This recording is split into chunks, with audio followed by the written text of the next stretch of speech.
Sometimes life brings us to a point where moving forward takes more courage than looking back. One such point came in the life of an unknown beggar, whose name perhaps no one remembers, but his story teaches something to everyone who wants to change their life. This story is about a railway station, a simple railway station in a city where thousands of people come and go every day. And in one corner there sat a beggar. He probably couldn't even remember his exact age, but time had written many stories on his face. Wrinkles covered his face, his clothes were torn and old, and his eyes carried a constant exhaustion. He begged for alms to feed himself, and that had become his life. Every morning he came to the station, asking for a few coins from passengers. If someone's face softened in pity, he would get something. Otherwise, he went to bed hungry. It had become his habit. But one day, something happened that changed the direction of his life. That day, he was standing on the platform, looking at every passing passenger with hopeful eyes. Then his eyes fell on a tall, well-built man dressed in a suit and tie. The man's face was filled with self-confidence, as if he had gotten everything he wanted from life. The beggar thought to himself, "This man looks rich. Surely he will give me something good." He quickly went up to him, stretched out his hand and said, "Sir, please give me something. I'm hungry." The man looked at the beggar, stayed silent for a while, and then said something that went straight into the beggar's heart. "You always keep asking, do you ever give anything to anyone?" The beggar was a little taken aback and replied, "Sir, I'm a beggar. I have nothing to give." The man took a deep breath and said, "If you have nothing to give, you have no right to ask. I'm a businessman, and I believe in transactions. If you have something to give, then only can I give you something." With that, he got on the train and left. But those words stayed with the beggar. That one line shook him. For the first time, he began to look at his life from a different perspective. Do I really have nothing to give? That night, instead of sleeping, he spent his time thinking. 2 days passed, but only one question kept circling in his mind. I'm a beggar, but am I really so poor that I can't give anything to anyone? And then, on the third day, as if nature gave him an answer. He was sitting in a corner of the platform when his eyes fell on some flowers, small but incredibly beautiful flowers.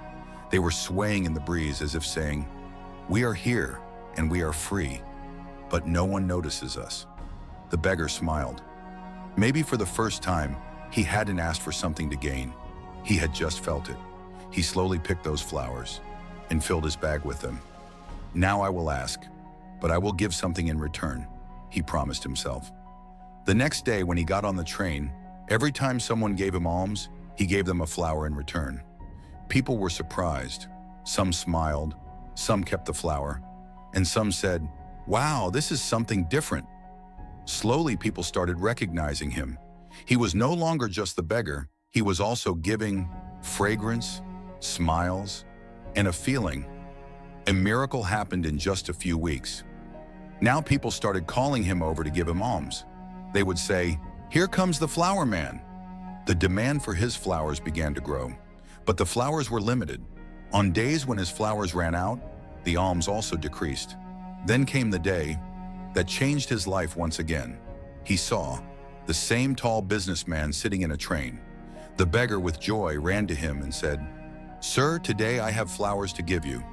Please give me something, and I will give you these flowers in return." The businessman smiled, took out some money, and took the flowers.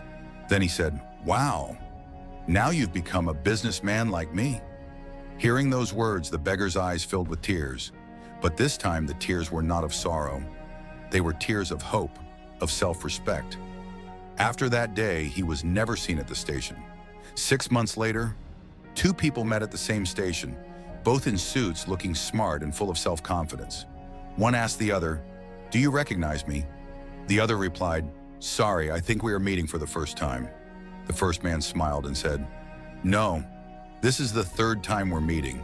I'm the same beggar, from whom you once said that before asking, learn to give, and the 2nd time, you bought flowers from me." The businessman was surprised. "Oh, yes, I remember now. But now, where are you going?" The beggar, who had now become a businessman, replied, "Now I'm a huge flower merchant. It all happened because of those flowers that no one noticed, but you showed me my potential. Friends, this story teaches us that the world runs on transactions. If you learn to give, the possibility of receiving increases 1,000-fold. The beggar changed his mindset and one day became a businessman. Remember, you always have something that this world needs. You just need to recognize it. Think small, and you will always remain small. But if you think big, who knows, tomorrow you might also be called a very successful businessman. So friends, this was our journey today. Remember, success always begins with your thoughts. If you change your thinking, you can achieve anything. If you like this video, share it and don't forget to subscribe to the channel. Dream big and embark on your journey.